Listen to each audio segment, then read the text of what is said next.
How's it going? Good morning. Do you have any update on Darius, Slay, and Avonte Maddox? They're day to day. Both of them are day to day. We're just going through the process of in this training room and everything like that. But they're both day to day. We'll see what happens as the week goes on. You said Monday that you have something on Brandon Brooks today. Maybe do you have any update? Yeah, no new update. I'm sorry. I got nothing new there for you. So again, we'll see as the week goes on. Yeah, I think he's doing well.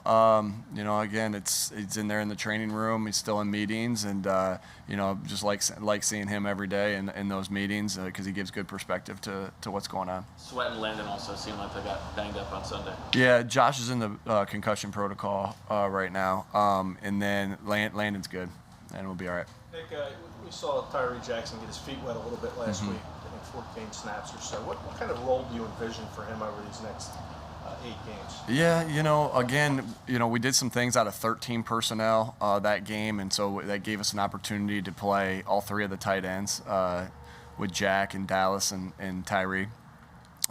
Jack's coming along nice, and so we still want to continue to get him reps.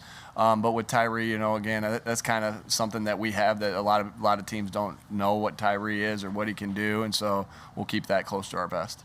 Chargers called timeout when you had him out there on the goal line. Yeah, you know what? I think what they thought, like when we put in the 2 tight ends, I think they thought we might have been in 12 personnel. I don't know this. I mean, I just know it from being on headsets for a long time. Like you throw 2 tight ends out there, you don't see the back come off. You think that they probably thought, hey, they got 12 personnel in, and we really were in 02 personnel, and so that was probably just that confusion right there.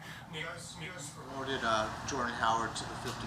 What has he kind of given you, especially like the last 2 weeks with Miles being out? Yeah, he's done his job when he's went in there. He's hit the holes nice. He's hit the holes downhill, and he's a big man, and to have to tackle him, what do you have, 19, 17 carries?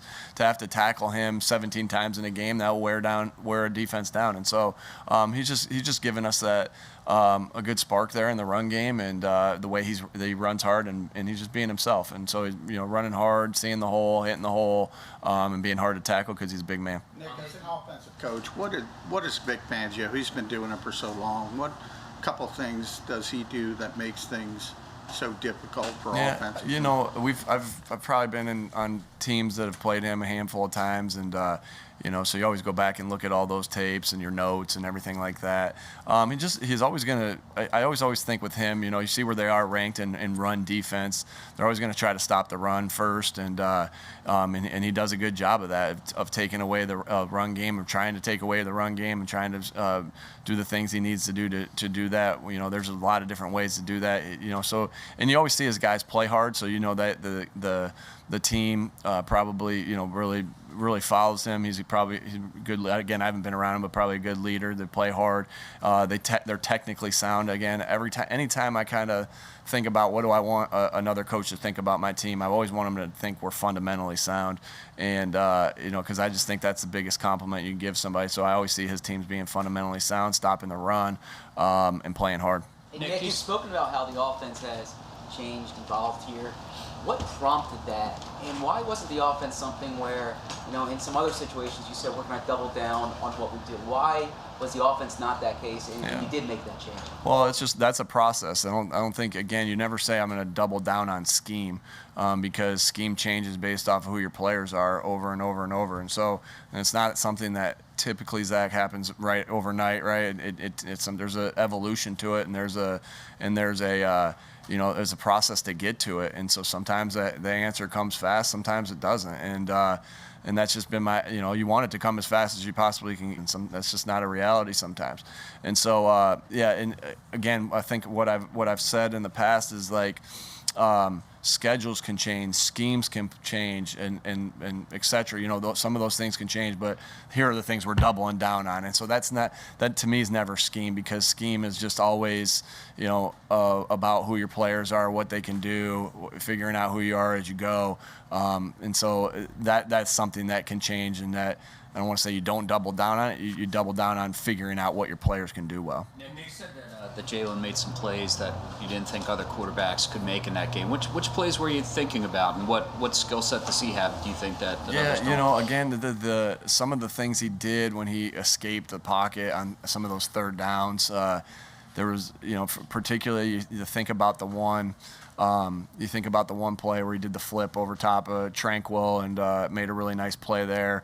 You think about the one where they went blitz zero on us, and this was one he scrambled. Bosa came free off the edge because we just couldn't block everybody. They brought one more than you could block. Bosa came free off the edge. He spun around and got a big play off the sideline. I mean, those are things that it's tough. I mean, they had every gap field, and you had an all-pro guy coming off the edge free that he made a miss. I mean, so those are the two that really stick out in my mind. Again, I thought he did a good job delivering the football, and you know, 11 of 17 with a good quarterback rating. I'm not sure what it was, 115 maybe.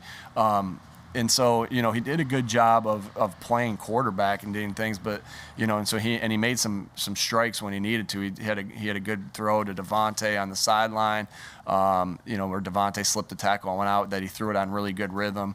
But it was those couple plays that he made with his feet. Those are the plays that I just know that a lot of guys can't make in this league, and he made it. He made it look. I don't want to say he made it look easy, because it wasn't easy. But you know, he just has so much athleticism to get around there. Again, when Bosa comes free, again, it's not like you can pick and choose when a team goes blitz zero, who comes free. You protect the inside first, and the outside guys come free. And it was Bosa, and I was around Bosa for 2 years and seen him make a heck of a lot of plays. There was no shortage of tape that we watched last week and saw him make a ton of plays. Ton of respect for him, but it was an unbelievable play by Jalen. When you evaluate Jalen, how do you weigh those plays he makes with his legs versus his ability to pass the ball? Yeah, again, it's not going to always look like normal, I guess, to say. Like, it's going to look different, you know, it's going to look different, but he's being very efficient with the football. And so, again, I know we talk about this all the time. There's going to be some times where you're going to be like, man, I want you to rip it in there, but he sees something and he goes around the edge. And so, again, there's got to be a happy medium there. Like, we still got to be able to make the throws in the pocket when he can. But I thought the ones that he left in the pocket this week were warranted when he needed to. And so, yeah, you don't want to make him somebody he's not, but you just want to make him as well-rounded as a player as we can, and he wants to be as well-rounded as a player as he can be. And so there's a fine line. Again, I think I've said this before, that, you know, I'm not trying to try to make him somebody he's not, and I know, so I gotta be careful too. Like, hey, hang in there and make this play. Well, he sees stuff, and he sees stuff in there where there's a gap, or there's an edge, whatever edge it might be, and so that's instincts. And so I think that's always something that's underrated in players. Like, you know, you always look at their skill and what they have, and like instincts is a big piece of this, right? Because I think that we've been around players, and in my past I've been around players that have all the skill in the world, but they may lack a little bit of instinct, and that instinct is a big time separator in making plays. What kind of adjustment has that been for you? You know, we've talked a lot about how, you know, you didn't have an athletic quarterback like him before. So for you, like, calling plays, and if the offense is being efficient in a different way than you're calling the plays, has that been a learning process for you, just sort of like appreciating that? Yeah, no, not really. I get excited that we're adjusting, and that's just what always was taught growing up, is, hey, you gotta, again, when you grow up with a high school football coach and your brother's a high school football coach, right? The talent in the town changes, you know, from year to year. And so I think I've mentioned this about my brother. Like, my one brother, Jay, he went to 3 state championship games. He won 2 of them, and one time they went with the pro system, one time they went with the spread system, and they won those 2.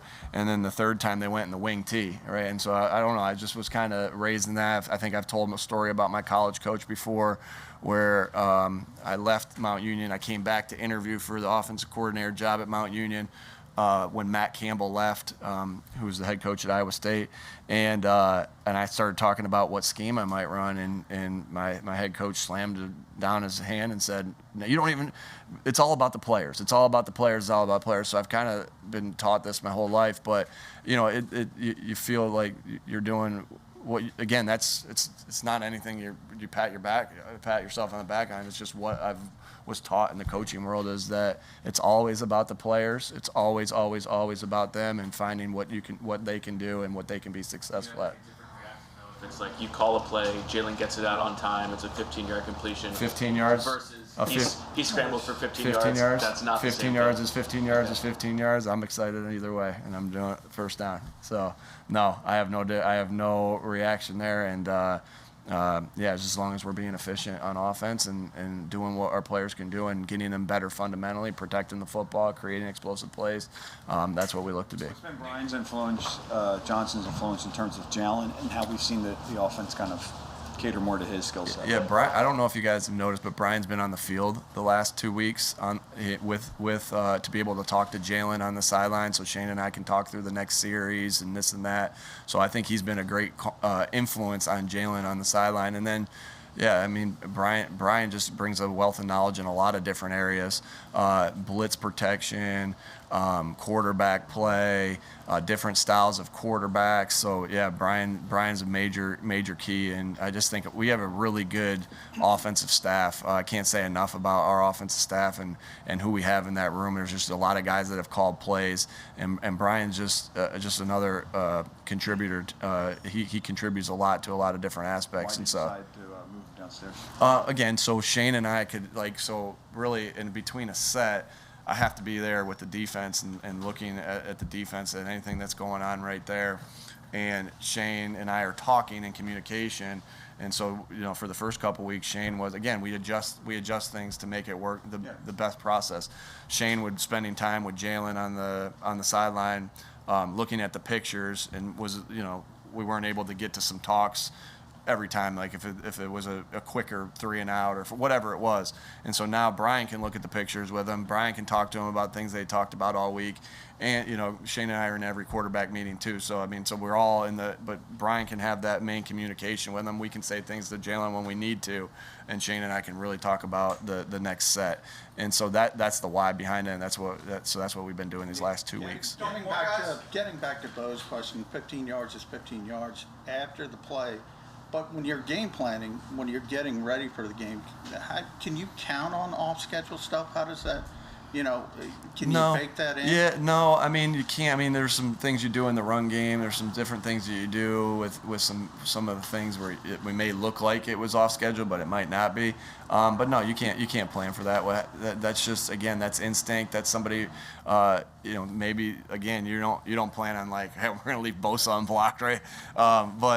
But no, it's kind of it's pretty awesome for a coach, because you're like, oh my goodness, we set it up for this, it didn't work, boom, go.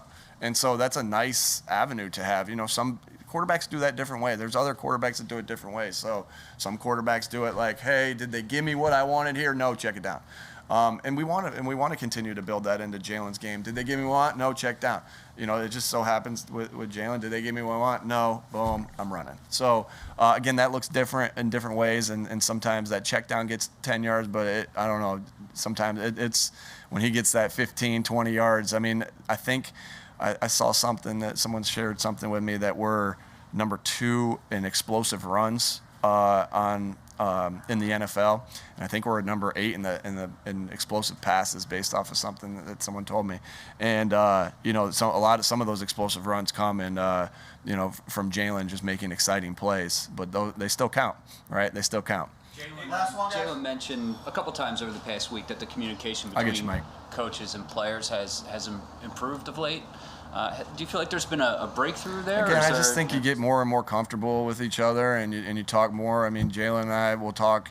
We talk every single day, and then Fridays he comes in and we just talk about it. Fridays after everybody leaves, we come in and we just talk about anything other than football. So I just think you grow. The connection grows, the relationship grows, everything grows. And as that grows, the communication gets better, the chemistry gets better. I think that's just a part of growing as a football team. So, Mike, say one more. In the second quarter, you guys ran 13 with an empty backfield and then ran the draw. With Hurts's mobility, how many options does that kind of give you, and why does that look so dangerous to a defense? Yeah, so obviously he just gives you a lot of different abilities here based off of different looks that the the defense will give us. And so, you could have a three-way check on a play. You could have different things there that are hard to defend. And so, he just gives you, always the ability to run the football. And then when a team's going to try to keep him in the pocket, that slows down the rush a little bit too. So there's all these different things that defense have to react to based off of who Jalen is and who he is as a player. All right, thanks guys.